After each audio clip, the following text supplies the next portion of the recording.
Saw dudes, welcome to the new and improved Gregor gaming experience. I moved into my new place, and today I'm going to be doing something a little bit different because I haven't really had time to record too much Siege content.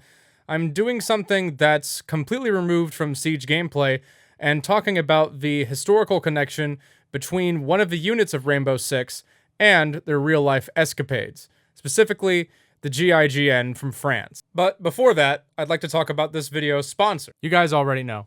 This video is sponsored by Ridge Weatherproof. Wait, this video is sponsored by Ridge... Bag? Wallet?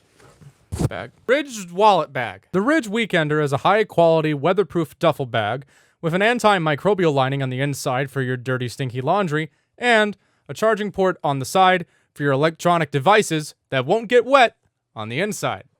And of course, if you're not familiar with Ridge's most popular product, the Ridge Wallet, you keep your cards together between two pieces of hard material like this.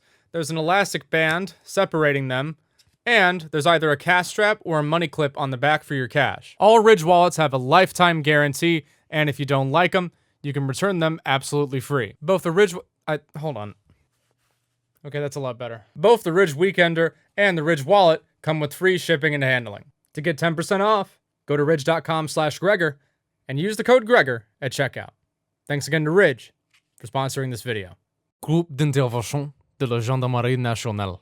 In English, National Gendarmerie Intervention Group. Alongside the National Police, they make up the other half of the National Gendarmerie. A so-called gendarmerie describes, from Wikipedia, a military force with law enforcement duties among the civilian population derived from a French expression meaning men-at-arms. It is a police unit, but is also considered a component of the French armed forces and can operate internationally as well as domestically. Headquartered in Châteauroux-Yvelines, close to Paris, they are preoccupied with counterterrorism, law enforcement, and special operations. The GIGN was formed in response, like many European counter-terrorist groups, to the events of Munich in 1972. You may have not realized, but this video that gets memed quite a lot of Rook taking a shot to the chest is a real thing that the GIGN does. It's a new member initiation ritual, called the Trust Shot. Would you do it for a $19 Fortnite card? A GIGN member-to-be wears a crap ton of body armor, puts a clay pigeon on their center mass, and then their buddy has to shoot the disc from 15 yards with live ammo. Not rubber, not paint, live ammunition. Like, at their teammate. With a bullet. You gonna still make fun of the French? Is funny? Surrender joke. Training for 14 months ends with this as a test of mental fortitude to the operator himself. To quote, "I've received training that makes me confident, sure to reach my target without a doubt. I will not fail.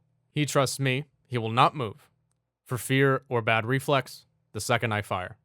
I trust the one who is aiming at me, trained like me, he will not miss his target." GIGN operatives like to carry a big iron on their hip, specifically the Manieron MR73 revolver. If you're having trouble pronouncing that, just pretend you're saying Manieron while eating an omelet at the same time. Why do they do this? Well, there's a number of reasons for it. A revolver does not have a slide, which means it can operate in conjunction with the shield a lot easier. They're also extremely reliable.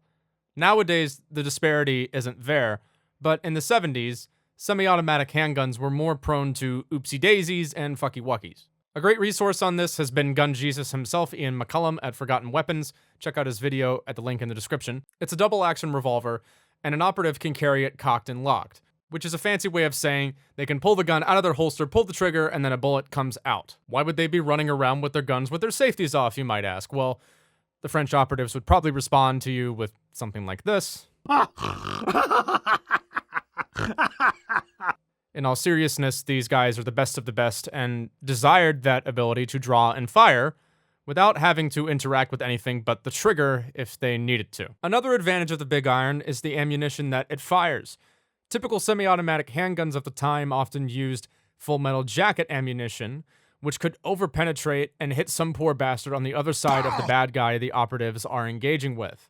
Obviously, this would be a problem in something like a plane or a small apartment. No, that's not a gun using all of the attachment slots for the hell of it in Call of Duty. This thing is kitted out to fire from long ranges like this with a bipod and a scope on purpose. The bipod mount was designed from the ground up for this particular pistol, so they took this aspect of its functionality pretty seriously. The ubiquitous MP5 is often used by these guys, as is common with really any Western or Western allied police force, but more recently the GIGN have also made use of the Czech-designed CZ-805 assault rifle, particularly CZ Bren 2 assault rifles, chambered in 7.62, because fuck you. The GIGN's most public demonstration of their effectiveness was Air France Flight 8969. This was a hijacking that took place from the 24th to the 26th of December in 1994. I can't really talk about it without getting demonetized, but basically, in 1994, Algeria was engulfed in a civil war, and the only people who would fly passenger planes into the country were volunteers, just to give you an idea of how tenuous the situation was. Air France Flight 8969 was an Airbus A300, a famous European workhorse, one of the first truly practical wide-body airliners, hijacked in Algiers, the capital of Algeria. Over the course of the hijacking, tragically, 3 passengers were killed, but the 4 hijackers did not get away with it. They were, well, dealt with. 30 GIGN operatives versus 4 hijackers. You can imagine how that went. There was a movie produced in France that depicts the events of this famous raid called The Assault. I'll leave a link to it in the description if you want to watch it. There was also a really good documentary produced by Wonder that depicts the events of the raid. That's kind of it. At least in terms of research that I can do, because most of the research material on this unit comes from books and magazines that are written in, well, French. And, je ne comprends le français. So, c'est la vie.